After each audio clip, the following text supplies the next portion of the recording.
Hello all, I'm Sai and you're watching The Book Dragon. In today's video, I'm bringing to you the part 1 of my discussion for Harry Potter and the Prisoner of Azkaban by J.K. Rowling. So let's get into today's video. To start, Harry is in the house of the Dursleys, as we all know, in Privet Drive, and he tries to get the permission letter to go to Hogsmeade signed by Vernon, while Vernon says that if he behaves properly when his sister Marge comes home, then he'll think of signing the letter.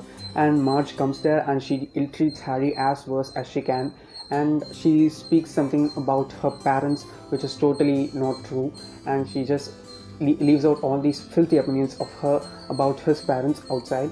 Harry just gets so annoyed, and something just happens. He snaps something out and Marge just blows up and she floats away into the sky. After whom Vernon also goes back and he tries to bring her back, but he just falls down, and that is such a hilarious start to the book. Harry, who is so much annoyed, he just storms out of the house, like Harry is always. And this too happens during the middle of the night. Harry just goes out and he's on the streets right now.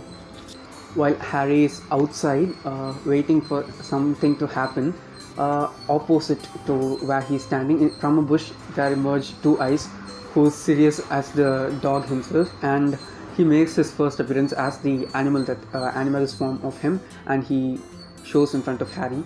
When Harry is terrified, something comes in the road and stands before him, and that is the night bus.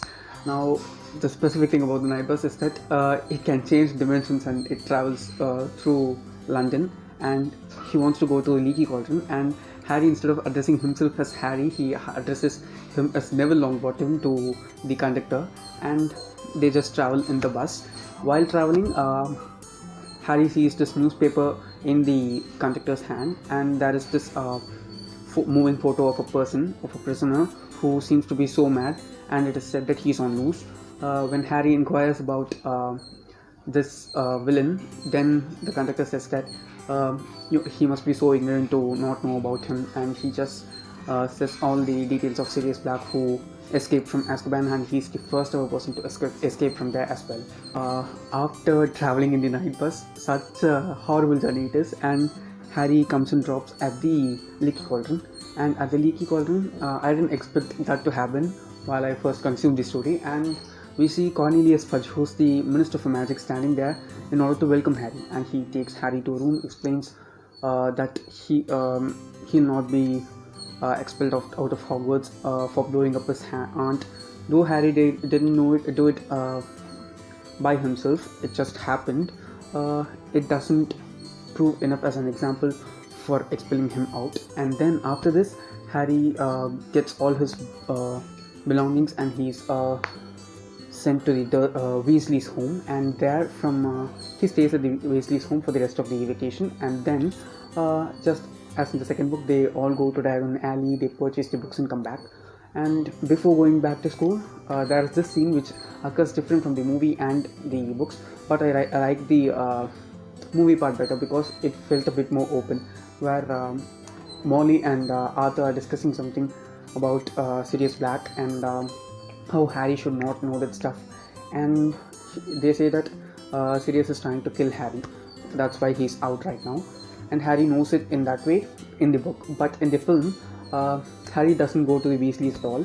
He stays in the Leaky Cauldron, where the Weasleys and Hermione come to go to Diagon Alley. There they all meet up. Arthur calls him separately and explains things to Harry and says him that he should promise him that he'll not be going to look and find Sirius Black. There's one question which Harry just asks Arthur then. Mr. Weasley, why would I go and search for a person who's trying to murder me? That's such a piece of dialogue that has been put by Rowling. Put in the movie by the directors properly, compared to the dialogue that was put in the books, because they don't interact as it was shown in the movie. Now we are back inside the school, and there are multiple things which happen differently this year in Hogwarts. The first thing which I loved the most was Hagrid has become a professor right now, and he was very cutely portrayed by Rowling in the books, as well as they did him very well in the movies as well.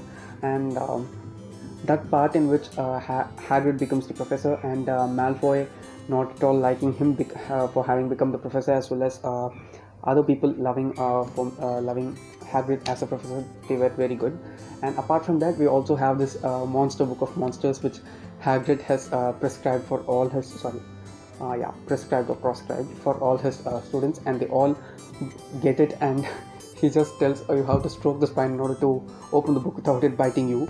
Malfoy just leaves out this very sarcastic comment, and in the first class that is handled by Hagrid, he teaches about hippogriffs, and he just brings in a group of hippogriffs in order to teach to the students. But in the movie, we just see one hippogriff, who's Buckbeak. That is the main hippogriff that has been focused throughout in the book. Now, the way in which she has explained the characteristics of the hippogriff, how proud they are, and how people need to behave to them in order to survive, and how if you disrespect when you disrespect a hippogriff, it will be the last thing that you ever do in your life. All those things were very good, and Harry respects it, and he goes for a ride on the hippogriff and comes back, and that was also very well done in the movies, and I just loved that scene.